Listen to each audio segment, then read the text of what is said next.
ए रुबा, ए रुबा, दार उघड.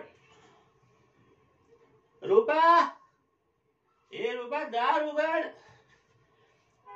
ते तिला ती बाई ठेवली आहे ना, तिला बाहेर काढ.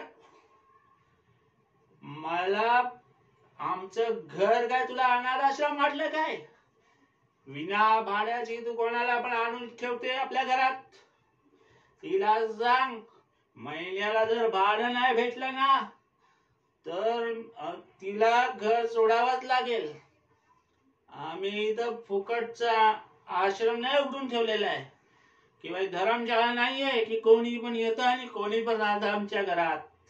तिला सांग की ती मला प्रत्येक महिन्याला भाडं देईल. तुझ्या बोलण्यामुळं मी तिला इथं ठेवलंय. जर मला माझं भाडं नाही मिळालं ना तर तिला म्हणायचं इथून चालती हो. कळलं? सांग तिला.